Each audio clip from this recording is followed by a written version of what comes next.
Sapete che cos'è il guscio?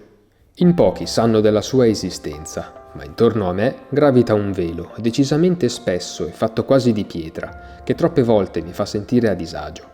E non è per niente facile togliermelo di dosso, anche se la sua esistenza dipende soltanto da me. È come una bolla gonfiata dalla mia mente, che dal nulla mi ingloba ed è talmente tenace che è davvero difficile da far scoppiare. È il mio più grande difetto e chi mi frequenta per la prima volta e non sa ancora nulla di me può facilmente fraintendere il mio modo di essere. Posso sembrare freddo e distaccato e anche un po' scontroso, ma a me serve soltanto del tempo per potermi ambientare rispettando i ritmi della mia natura, quel poco che basta affinché possa provare a rompere il guscio da dentro, riuscendo a fingere che non esista più.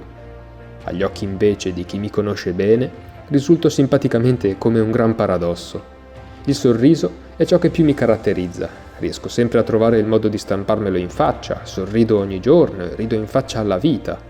Sono quindi molto solare e anche se non lo do troppo a vedere, amo stare in mezzo alla gente. Ma dall'altra parte sono molto riservato, mi piace molto stare nel mio, allontanandomi da tutto e da tutti di tanto in tanto. Mi piace fare il simpatico, esordire spesso con qualche battuta, di quell'ironia che non proprio tutti riescono ad apprezzare.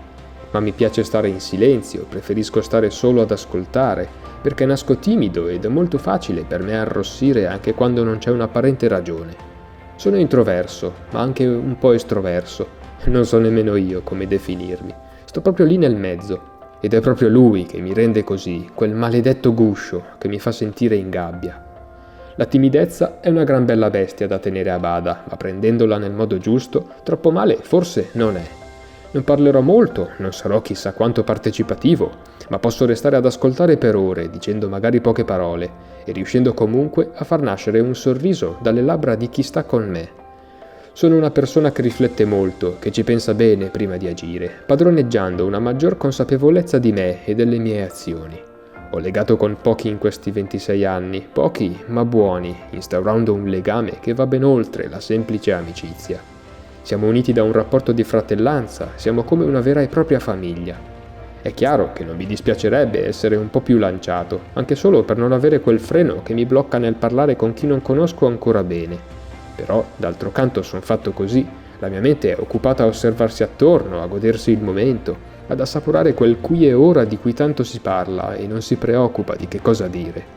Mi capita spesso che mi venga chiesto a cosa sto pensando, e anche se sembra di star sfuggendo alla domanda, nascondendo pure qualcosa, quel che mi viene da rispondere è che non sto pensando a niente.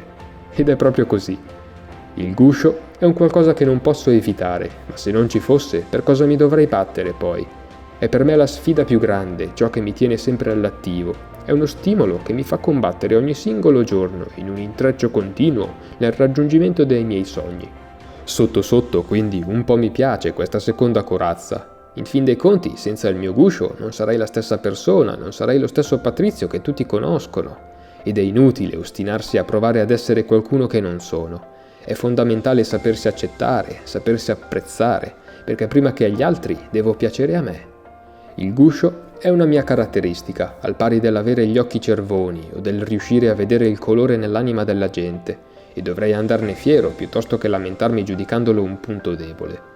Come in altre occasioni, devo solo provare a trasformare questo ostacolo in un'opportunità, perché d'altronde non posso farne a meno essendo parte di me, e fingere che non esista vorrebbe dire snaturare la persona che sono, come se non mi volessi del bene, nel vano tentativo di mettere in mostra una falsa versione migliore di me, più piacevole magari agli occhi degli altri, quando invece dovrei solo ascoltarmi, accettare la sua esistenza e farne un punto di forza, perché se mi guardo dentro vado benissimo così. Sono soddisfatto del percorso che mi sto costruendo.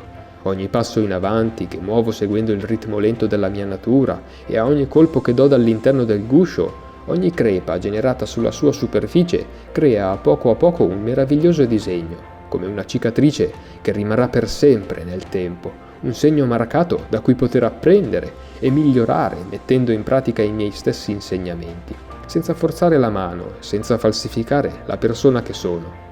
E solitario contro il mondo, so di non essere il solo, so di non essere solo.